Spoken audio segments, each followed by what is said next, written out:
El Coliseo es un emblema de la Roma eterna y único testimonio de las técnicas y la modernidad de los constructores romanos.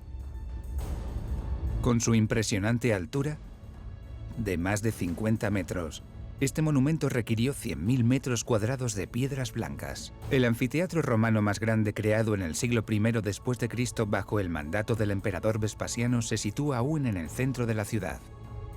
Es el monumento más visitado de Italia con 6 millones de turistas al año. Este anfiteatro de forma ovalada ha estado en funcionamiento durante 500 años. El Coliseo tenía capacidad para más de 50.000 personas. Un estadio de fútbol grande y moderno alberga más o menos al mismo número de espectadores.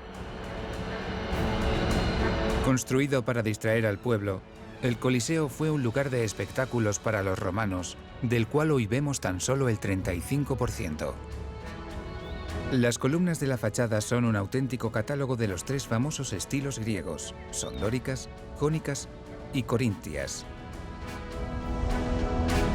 El Coliseo necesitó 8 años de construcción y 2 años de retoques finales. ¿Cómo consiguieron los romanos construir un monumento así en tan poco tiempo? El Coliseo se construyó tan rápido por 2 razones. La primera es la técnica de construcción, que fue la del hormigón. De hecho, la creación del Coliseo es extraordinaria. Es un enorme anillo de hormigón. Y la segunda razón es la mano de obra importante y mal pagada, que es una cuestión de presupuesto también. Y así lograron construcciones colosales edificadas en relativamente poco tiempo. A partir de las últimas excavaciones arqueológicas, sabemos que los romanos diseñaron un sistema de tuberías por debajo del Coliseo, lo que permitía traer o evacuar grandes cantidades de agua, varios miles de metros cúbicos. Un agua que se utilizaba luego en los espectáculos. Después de las tuberías se establecieron los cimientos. Se trata de cimientos enormes que forman una especie de anillo sobre el que se depositó la estructura. Es impresionante, un anillo de hormigón inmenso, de 6 metros de grosor. A cada lado del anillo excavado, se construyeron 2 muros de ladrillo de 12 metros de altura por 3 de ancho. Y vertieron el hormigón, vertieron metros y metros cuadrados de hormigón dentro de la estructura.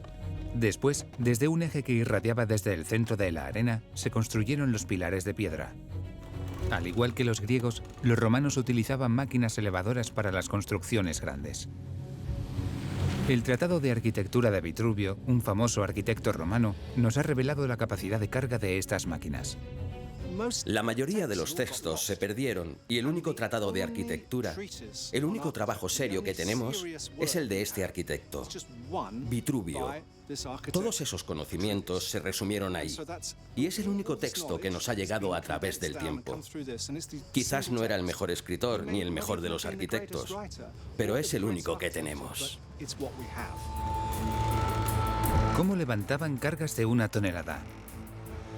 Sabemos que un hombre fornido es capaz de levantar una media de 67 kilos. Con un arrastre directo, harían falta 15 hombres para levantar esta tonelada, pues la fuerza aplicada es igual al peso de la carga. Si añadiéramos una polea, el peso se divide entre 2. Solo harían falta 7 hombres. Si además añadimos una segunda polea, el peso entonces se divide entre 4. Podemos deducir, por lo tanto, que levantar una carga de 1 tonelada requería a 4 hombres. A continuación necesitaban que las cuerdas de cáñamo resistieran el peso.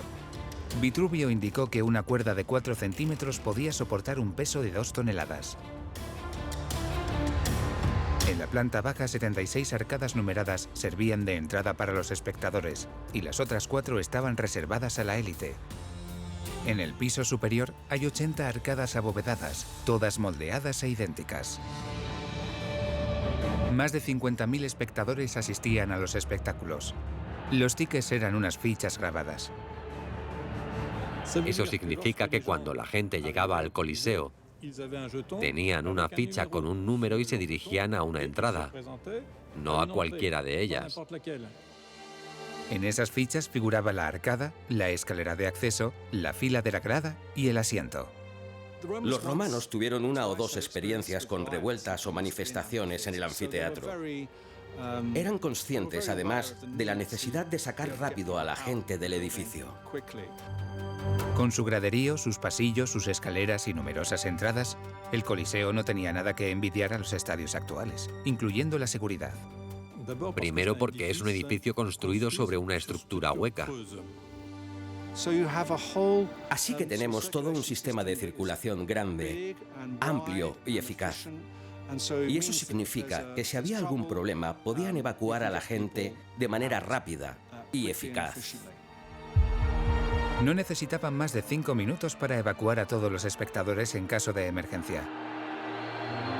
El Coliseo mide 188 metros de largo por 156 de ancho y más de 50 de altura. Ningún otro anfiteatro romano tiene el tamaño de este gigante.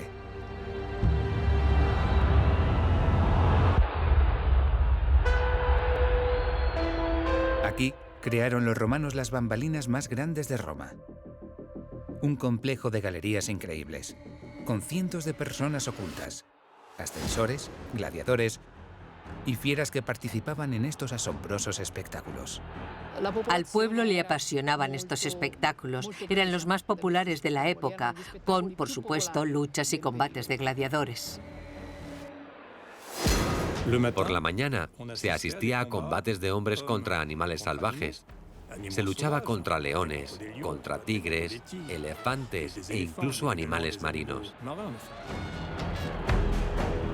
A mediodía disfrutaban de la presencia de bestias para hacer ejecuciones de condenados a muerte, que eran devorados por los animales. Pero en esta ocasión ellos no peleaban, sino que estaban atados y desarmados. Y por la tarde había combates de gladiadores que podían, por supuesto, sufrir heridas o incluso la muerte, pero siempre eran arbitrados y por parejas, un gladiador contra otro.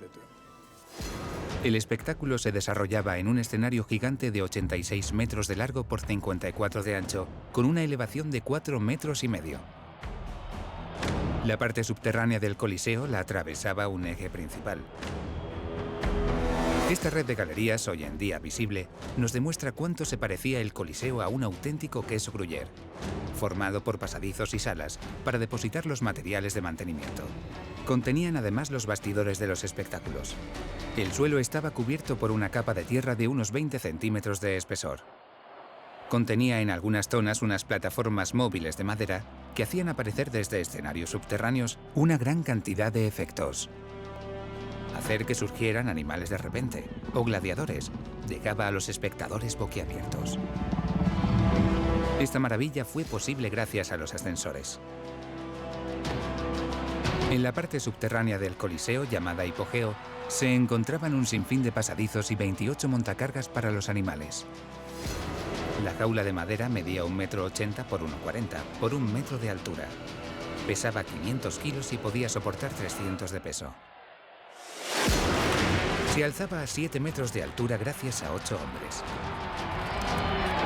Las fieras accedían a una rampa que daba a la arena, creando el efecto sorpresa. Podía tratarse de leones, panteras o incluso de osos. Hay que tener en cuenta que la celebración de los Juegos estaba considerada como un gran espectáculo. En algunos espectáculos se representaban escenas de la mitología en las que alguien moría. Y la persona que moría era alguien que, por desgracia, había sido condenada a muerte. Gracias a maquinarias ingeniosas, los decorados parecían salir de la nada. También se subían por estas plataformas montañas falsas, piedras falsas y árboles, para añadir un toque de decoración al escenario. Era un espectáculo verdaderamente grandioso. El emperador Tito, famoso por haber ordenado 100 días de juegos seguidos, sacrificó a 5.000 animales el día de la inauguración del Coliseo. Al este del Coliseo se encuentra la escuela de gladiadores más grande de Roma. Conectaba directamente con el Coliseo por un túnel subterráneo. Esta prestigiosa escuela se llamaba Ludus Magnus. Hoy solo queda una porción del ruedo que servía para el entrenamiento de los gladiadores y algunas habitaciones. Podía acoger a 3.000 espectadores. Alrededor de la arena aún se pueden ver 14 habitaciones. Suponemos que estas salas eran alojamientos.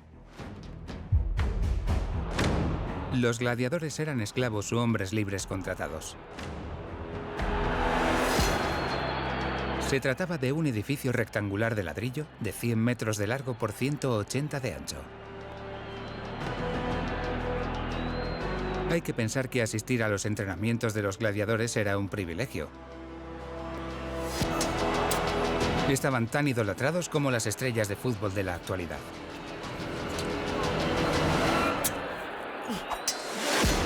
Sorpresa.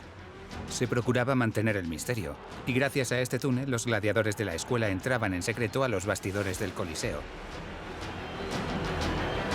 Lodus Magnus es uno de los ejemplos de las increíbles infraestructuras que se diseñaron con el fin de crear la magia de los grandes espectáculos del Coliseo. Los arqueólogos han descubierto otras 3 escuelas de gladiadores en edificios reformados: la morgue, la armería y otros edificios para el almacenamiento de decorados o de maquinarias escénicas de combate también estaban cerca del Coliseo.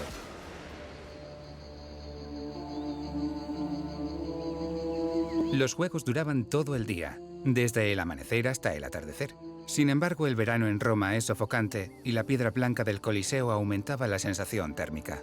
En las zonas del Mediterráneo no se puede estar todo el día sentado en la grada, a pleno sol, sobre todo en el mes de julio o agosto. Al ver que era un lugar sofocante, tuvieron que encontrar rápido una solución. Los romanos resolvieron la incomodidad con un impresionante toldo gigante. La superficie total de este velum era de 22.000 metros cuadrados y pesaba 12 toneladas. Lo accionaban cientos de hombres. Gracias a los historiadores, hoy es posible realizar una reconstrucción de este velum. ¿Cómo consiguieron los romanos extender un parasol a 50 metros de altura para cubrir un óvalo de 500 metros? Primero había un anillo central de cuerdas, que se subía con un sistema de cuerdas de sujeción que iba por encima de las gradas, atadas a unas poleas que había en los mástiles, unos mástiles que estaban por todo el borde del anfiteatro. Esos huecos de tamaño no muy grande van de la mano con los que se han encontrado 2 metros por debajo del borde. Hay en total 240. Eran un apoyo sólido para los 240 mástiles que pasaban por esos agujeros, puestos alrededor de todo el anfiteatro. Esos mástiles de unos 20 metros de altura sujetaban los toldos extraíbles que solo dejaban al descubierto un anillo central. En los espectáculos, sobre esa telaraña de cuerdas, se desplegaban las telas de lino sobre el Coliseo. Era increíble porque cubrían unos 22.000 metros cuadrados. Si a eso le sumamos el peso de las telas, el peso de las cuerdas de sujeción, las poleas y todo eso, alcanzaban las 12 toneladas. Es algo tremendo. Y cada sector lo manejaba al menos una persona. O sea que si había 240 sectores de telas, eso suman al menos 240 personas, más los oficiales que daban las órdenes y los músicos que las transmitían, seguramente con trompetas o cornetas. Podemos suponer que había al menos 300 personas a lo alto del Coliseo para manejar el velum.